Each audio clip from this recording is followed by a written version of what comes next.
Olá, estamos de volta. Nesta quarta edição, o Consciência aborda a questão da água. Explico melhor. Na semana passada realizou-se na cidade da Praia um workshop sobre a água e educação em meio escolar. O Consciência aproveitou para conhecer aquilo que existe em termos de conhecimento científico-tecnológico aqui no país, no domínio da água, e também o que as universidades nacionais estão a fazer no tocante à água. Ao longo do programa iremos conhecer dois projetos que de forma direta ou indireta envolvem a água. Um relaciona-se com a água e a saúde. Iremos à Universidade Jean Piaget conhecer um projeto de alguns pesquisadores da área da saúde. E o outro relaciona-se com uma iniciativa individual de um engenheiro agrónomo que implementou a cultura hidropónica aqui no país. Mas isso lá mais para frente. Por agora, propomos uma abordagem sobre a água e os desafios do desenvolvimento sustentável. O mundo inteiro, de repente, despertou-se para a questão da água. Nos últimos tempos, ela vem se tornando numa das maiores preocupações das Nações Unidas, dos governos, das organizações não governamentais e dos próprios cidadãos. O acesso à água, em quantidade e qualidade, é um desafio que todos perseguem. São cada vez mais frequentes as iniciativas em prol da água, ações de sensibilização para o uso adequado e racional deste bem vital vêm acontecendo por todo o lado. A cidade da Praia, por exemplo, acolheu entre os dias 7 e 9 de maio últimos um workshop sobre a água e educação em meio escolar. Promovido pelo Programa Hidrológico Internacional da Unesco, em colaboração com a Comissão Nacional de Cabo Verde para a Unesco, o workshop reuniu especialistas em água e em currículas escolares de todos os países africanos de língua oficial portuguesa. Com o encontro, pretendeu-se, por um lado, desenvolver um currículo em conjunto com representantes dos ministérios responsáveis pela educação e pela água, e, por outro lado, formular a abordagem adequada da formação dos professores na questão da água. O Consciência aproveitou para abordar alguns especialistas presentes no workshop. Conversamos com o brasileiro Alexandre Saad, vice-presidente da Fundação Unesco Hidroex, que nos explicou um pouco do trabalho que a instituição a que pertence desenvolve no domínio da água. Nós trazemos um trabalho desenvolvido pela nossa diretoria de educação. A Fundação Unesco Hidroex, da qual eu faço parte, é uma fundação do estado de Minas Gerais e tem alguns trabalhos dirigidos para a educação em geral, a educação de ensino superior, de mestrado, doutorado e pós-doutorado, mas também tem um trabalho de pesquisa e educação para ensino básico. A água hoje é um elemento importantíssimo, o mundo inteiro está tomando consciência da importância da água e a Fundação Unesco Hidroex no Brasil nasceu com esse propósito, de trabalhar todo o conhecimento e todas as suas possibilidades para pesquisa no campo de capacitação, no campo de desenvolvimento de pessoas ligadas aos recursos hídricos e também para os problemas relacionados com água, saúde em todas as suas situações. A representar Moçambique, no workshop esteve o Instituto de Investigação em Águas, um organismo da tutela do Ministério Moçambicano das Ciências e Tecnologias. De facto é um instituto novo, 2 anos de vida, mas começamos já com vários parceiros, destacamos a Unesco e a Unesco Hidroex, a IPH em Paris é uma das instituições que logo no início apoiou-nos, inclusive no desenho daquilo que é o plano estratégico do Instituto de Investigação em Águas. Nesta conferência, ou neste workshop, o importante para nós é a componente educação e nós, dentro dos 3 pilares que temos no Instituto para os 5 anos da implementação do nosso plano estratégico, a educação é um pilar. E este ano já temos 3 chamadas de bolsas para investigação. como somos um instituto de investigação, então vamos pagar a investigação para 3 estudos e a área que foi selecionada, uma das áreas prioritárias, que é a recomendação de estudo do nosso governo, são os eventos extremos. E, similarmente, Cabo Verde também tem problemas de escassez da água e, às vezes, de muita água.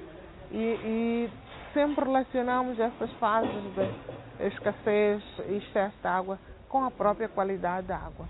Então, pensamos que os estudantes, principalmente do ensino superior, vão concorrer e é competitivo, as bolsas são competitivas, não podemos só dar assim por dar, vão concorrer e esperamos dentro em breve ter os primeiros produtos de investigação do nosso Instituto. Experiências de países diferentes que estiveram em confrontação durante 3 dias na cidade da Praia. Tão pertinente como o tema em debate são as dicas que o especialista brasileiro deixou para que se possa pensar e estudar a água de forma sistemática. A questão da hidrologia, a princípio, inclusive como no mundo inteiro isso já não existe, é uma sugestão geral, ela deve ser uma matéria a ser trabalhada, ela deve ser introduzida. É preciso que se entenda a importância disso, não só necessariamente em nível de mestrado e doutorado, mas em nível profissionalizante e de capacitação também. Porque cuidar da água não é só na questão da escassez e só na questão da abundância, ou seja, nos excessos ou nas faltas excessivas, não é? Cuidar da água é uma questão de intimidade. Veja, a água é importante em tudo, em todo o sentido. Ela faz parte de tudo da gente, mas olha, você batiza com a água, você reza com a água, você limpa e lava as mãos com a água, você se higieniza com ela, ela é íntima. Então, ela pede para você esse tipo de trabalho. Então, ela merece uma licenciatura, ela merece uma graduação, ela merece um esforço e um pensamento de todos para que se tenham matérias, para que as instituições se preocupem com isso e que possam, de uma certa forma, fornecer condições para que nós possamos ajudá-los.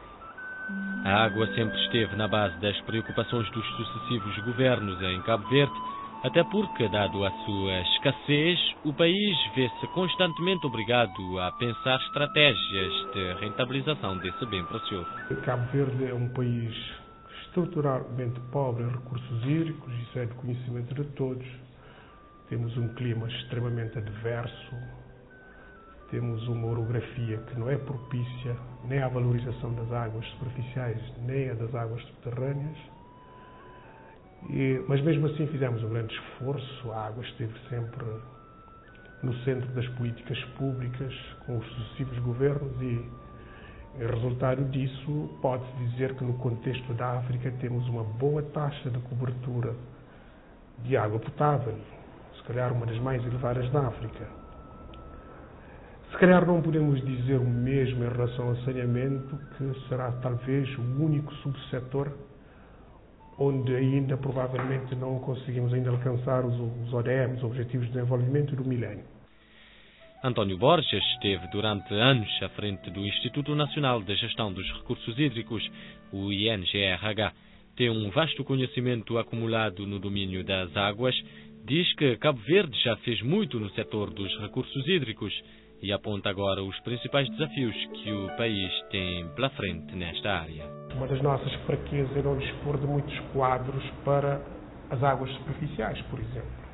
Não temos nem muitos especialistas, por exemplo, em barragens, que é talvez o próximo grande desafio, que é garantir a construção das barragens, garantir a segurança das barragens, que é um aspecto muito importante. Mas também a questão do saneamento. O saneamento, é preciso aceitarmos isso, não foi até agora uma prioridade, mas vai passar a ser. O desenvolvimento do país assim o exigiu e vai passar a ser uma das grandes prioridades das políticas públicas. E todos esses projetos vão ter uma fatia muito importante, se calhar mais importante até para também a questão do saneamento. Tudo isso, naturalmente, será feito em estreita colaboração com as instituições do ensino, no sentido de valorizarmos e tirarmos o máximo partido dos investimentos financeiros avultados que são colocados à nossa disposição para esses programas. Identificados os desafios, há que apostar na formação de quadros que possam dar garantias futuras no setor hidrológico. Em matéria de formação, António Pedro Borges sugere algumas áreas onde se deve prestar especial atenção. Eu escolheria, por exemplo, a formação no domínio das águas superficiais, estruturas de barragens, problemas ligados à segurança das barragens, formação em áreas que têm a ver com a energia ligada a energias renováveis, sobretudo porque esse também é um dos grandes problemas que nós temos, porque grande parte da água é bombada com recurso às energias fósseis. Nós importamos o petróleo, com implicações nefastas para os custos de produção e tudo isso, que todos esses aspectos para mim seriam prioritários para nós, pelo menos termos o domínio e o controle da produção e dos preços e, sobretudo, valorizar aquilo que até agora ainda não foi de alguma forma negligenciado. Estou convencido de que o reforço da formação, no sentido de promovermos a economia da água, aumento da área irrigada, diminuição dos custos de produção, tudo isso também passa por essas formações que fez a referência, não só ao nível superior, mas ao nível médio e intermédio, para nós conseguirmos valorizar então e tirar o máximo proveito dos recursos financeiros que são colocados à nossa disposição pelos parceiros, porque é bom referir que a maior parte dos recursos financeiros dos investimentos nesse setor são financiados com recursos externos.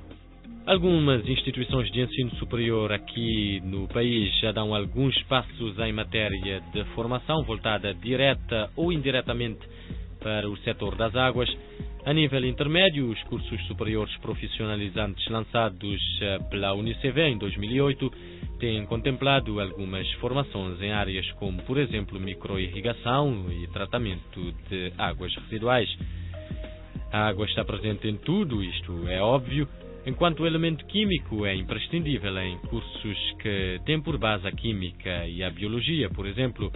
A água entra na maioria das experiências que são feitas nos laboratórios, diz-nos o coordenador da área das Ciências Biológicas da Universidade Pública. Entra em muitas experiências.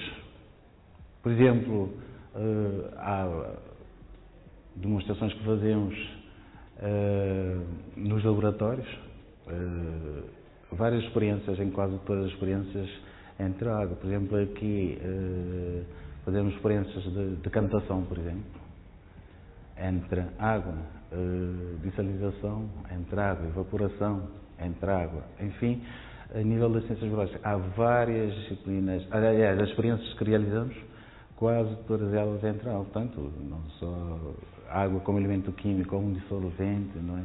Estou a lembrar-me de uma experiência a nível dos fenómenos a nível da membrana celular, não é? Processos de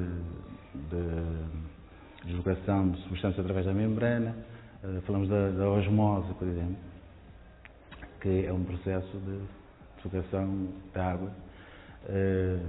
Fazemos experiências de osmose, não é? Para vermos células túrgidas, células plasmolizadas, em que utilizamos através de microscópios, não é? Utilizamos água. No Centro da Transferência de Tecnologias das Canárias para Cabo Verde, sediado na UNICEV, visitamos um dispositivo voltado para o processo de osmose inversa, para filtragem de água, usado sobretudo em aulas de Química. O processo de osmose é um processo muito fácil. É um processo que agora está a ser aplicado em quase todos os países do mundo, devido à escassez de água. É um processo que trabalha com filtros. Como é que se funciona? A água, podemos recorrer à água diretamente do mar, ou então fazer um furo antes do mar, o que chamamos já de água salobra, não a água salgada.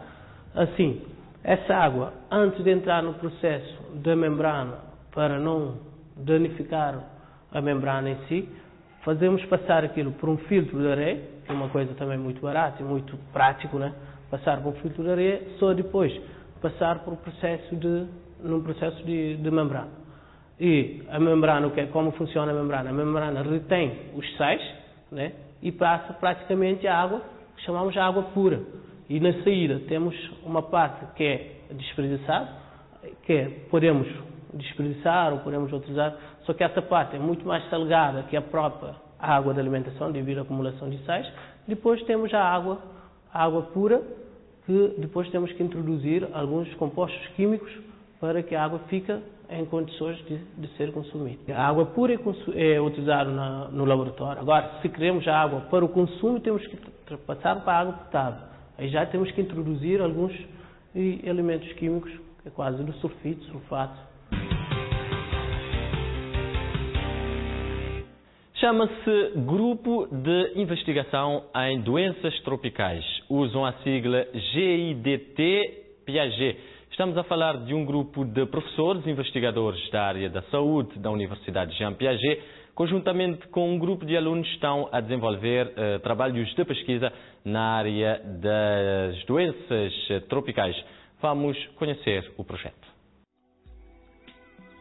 O grupo, que é coordenado pela docente Lara Ferreiro, quer estabelecer em Cabo Verde linhas estáveis de investigação na área das doenças tropicais e já está a realizar trabalhos no setor de controle vetorial e doenças transmitidas por vetores, sobretudo a dengue.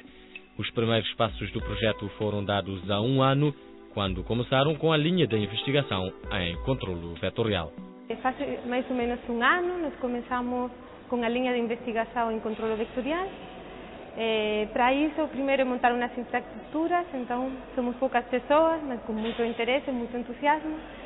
Começamos a intercambiar contatos com grupos de fora e conseguimos ao final 2 projetos internacionais, um com a Espanha e outro com o Brasil, e graças a isso começamos a trabalhar, ainda com muitas deficiências, não? Ainda temos falta de material, não? E de instrumentação, mas atualmente estamos fazendo um monitoramento na ilha para controle de vectores, para ver que densidades de vectores temos da dengue, do paludismo, e assim poder ajudar também ao programa de vigilância epidemiológica, em caso que tenhamos problemas de dengue ou de paludismo, poder avisar antes de ter uma epidemia.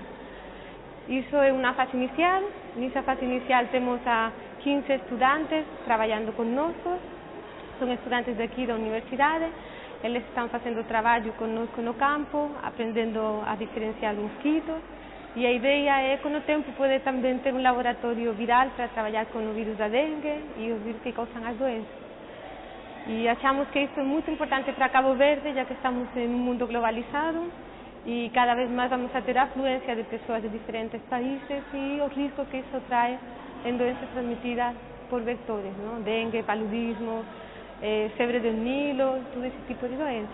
E Cabo Verde tem um grande problema com a água, porque como nós temos o sistema de água, não? Que não é um sistema contínuo, uma rede contínua, então o problema de ter água parada dentro das casas ou perto das casas faz com que sejam potenciais criadores para os mosquitos. E por isso achamos importante esta área. O projeto tem apenas um ano. Nesta fase inicial, 15 estudantes do 3º e 4º anos das áreas de análises clínicas e ciências farmacêuticas colaboram com os investigadores, ajudam nos trabalhos de campo, onde aprendem a diferenciar mosquitos. A intenção, explica Lara Ferreiro, é vir a ter um laboratório viral. Nós visitamos já a cidade da Praia, o Conselho de Santa Catarina, o Conselho de Santa Cruz, São Domingo, estivemos em Órgão, Picos, e próxima semana vamos a Tarrafal. Então a ideia é abranger toda a ilha e conseguir que isso fique no tempo e no espaço de forma contínua.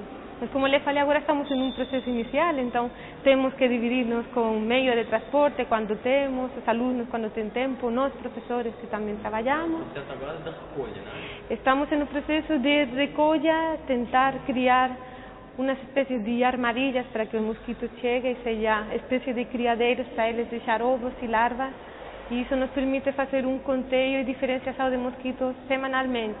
Sabe, se temos mais mosquitos de dengue, menos mosquitos de dengue, onde, não? E assim poder também avisar as autoridades em caso de alguma possibilidade de surto epidêmico. E depois estamos agora também para fazer um seminário internacional com um dos projetos que nos concederam de Espanha, com a cooperação espanhola, com a AECID. Acontecerá em junho. Vai ser muito interessante porque vão vir pessoas de América, de Brasil, pessoas de Espanha também, das Ilhas Canárias. Vão a dar uma capacitação tanto a profissionais da área da saúde como alunos da universidade, mesmo para criar profissionais que possam trabalhar no dia de amanhã com causa na área de doenças transmitidas por vetores. O grupo da investigação em doenças tropicais pretende ir alargando pouco a pouco o âmbito das investigações, criando pequenos grupos divididos por setores. Por exemplo, neste momento, 2 estudantes estão a desenvolver uma investigação sobre a qualidade microbiológica da água na rede da Eletra, na cidade da Praia. As primeiras conclusões apontam para uma contaminação acentuada da água que é disponibilizada para consumo. A ideia é ir abrindo o campo pouco a pouco. De fato, temos um pequeno projeto com microbiologia da água, que lo levam 2 estudantes daqui, e estão fazendo a qualidade de água microbiológica na rede da Eletra. Muito interessante, apenas estamos com resultados iniciais, mas já se pode observar que realmente temos uma contaminação grande na rede de água de abastecimento. Então, este tipo de projetos permitirão um pouco avisar as autoridades e melhorar a situação de saúde pública. E conforme nós vamos conseguindo financiamento ou pessoas ao grupo interessados em investigar diferentes temas em doenças tropicais, vamos a ir abrindo o campo. Temos parasitologia também, não? Muitas doenças que, por exemplo, têm as crianças, no diarreias transmitidas por parásitos, isso é outra linha interessante, também transmitida por águas contaminadas, não? Beber água contaminada traz todo esse tipo de problemas. Então, esperamos no futuro poder ir ampliando o campo.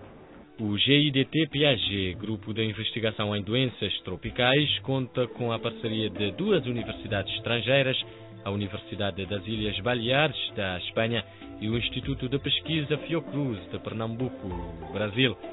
Os investigadores estão, por enquanto, baseados na Universidade Jean Piaget, mas a ideia é criar uma rede envolvendo outras instituições.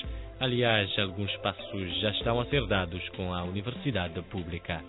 Nossa ideia é fazer uma rede entre todas as pessoas interessadas. Achamos que a investigação hoje em dia não tem sentido se não se faz de forma transversal, não? E por enquanto estamos professores daqui da Universidade Jean Piaget, um entomólogo que trabalha no Ministério e depois os alunos daqui da universidade. Mas nossa ideia é ampliar o grupo. De fato, já temos alguns intercâmbios a nível de colaborações pontuais com a Universidade Pública. Vamos fazer um seminário internacional em que está aberto a todos os alunos das outras universidades. Participarão alunos da Universidade Pública, participarão também professores da Universidade Pública dando conferências. E a ideia é ir abrindo o grupo a todas as pessoas interessadas, não só pessoas da Universidade Jean Piaget. Vamos agora até São Domingos, interior de Santiago. Foi a partir de lá que, há 12 anos, Cabo Verde via nascer o primeiro projeto de hidroponia. Fomos conhecer a iniciativa de um engenheiro agrónomo que quis incrementar a sua produção de hortícolas, contornando a escassez de água aqui no país. Optou pela cultura hidropónica.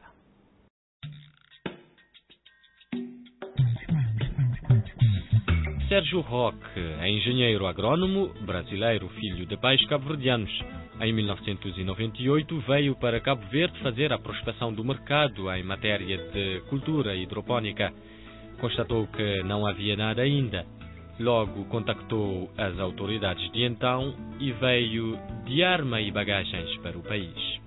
Foi uma chegada com uma certa dosagem de ousadia, porque eu sabia que aqui não ia ter um acompanhamento técnico de pessoas que soubessem também sobre a área, mas pela carga de conhecimento que eu adquiri no Brasil, pois eu dava formação na área no país, eu vim e com muita força de vontade iniciei a iniciativa aqui na Ilha de Santiago por pedido do Ministério da Agricultura daquele período.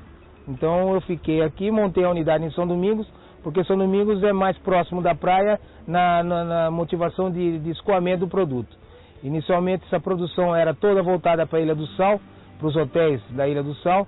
Os primeiros 2 anos A produção era toda para o Sal, eu enviava os produtos via aérea para a Ilha do Sal. E depois do terceiro ano em diante, Santiago começou a ver essa produção e olhar com outros olhos. E eu comecei então a dar os primeiros passos, fazendo entregas simultaneamente entre Ilha do Sal e Ilha de Santiago. Até que num determinado momento a demanda aumentou, a credibilidade aumentou por parte das pessoas e o produto passou a ficar só na Ilha de Santiago. Sabendo de antemão que em Cabo Verde água não abunda, Sérgio Roque viu nesta fraqueza uma oportunidade de negócio. Eu sabia que a água aqui era limitante, mas por isso mesmo é que eu vim, porque a hidroponia se trabalha com pouca água. Eu trabalho com recuperação, reciclagem de água. Então eu gasto menos água do que qualquer agricultor. Eu tenho uma área de 500 metros quadrados, eu produzo uma quantidade razoável de alface que, se fosse produzir no solo, eu gastaria, o que eu gasto por mês, eu gastaria por dia. Eu gasto uma média de 40 toneladas mensais para produzir em 10 unidades hidropônicas. E cada unidade hidropônica tem 600 pés de alface. Então, fazendo as contas matemáticas, vocês vão perceber qual é o rendimento que eu tenho em questão de água.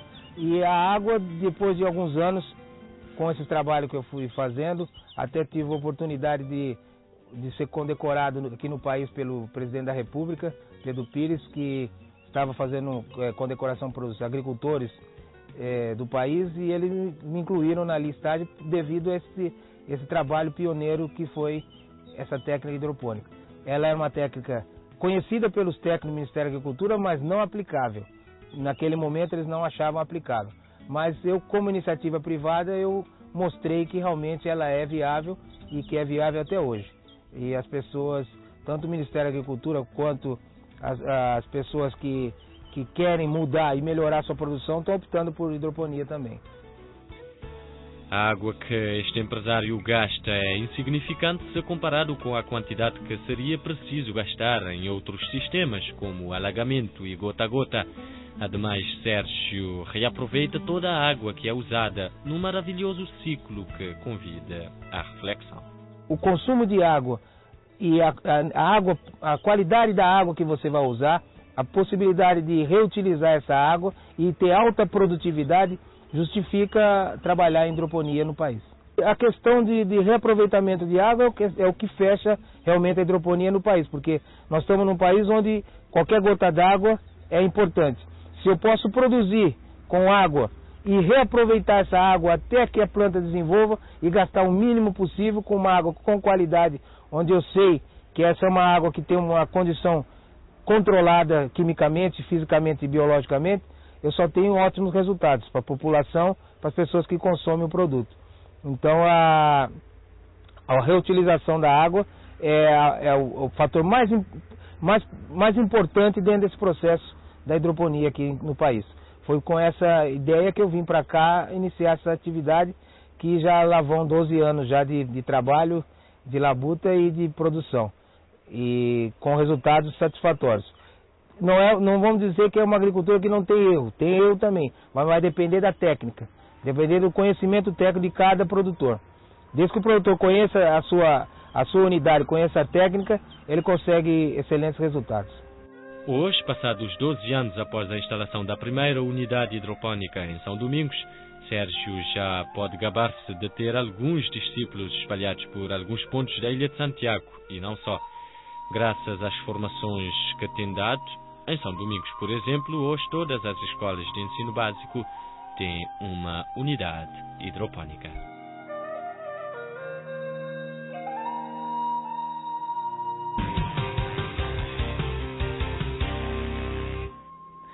Foi mais uma edição do Consciência. Hoje estivemos mergulhados na água. Espero que tenha sido do seu agrado. Na próxima edição traremos um novo tema. Conto consigo.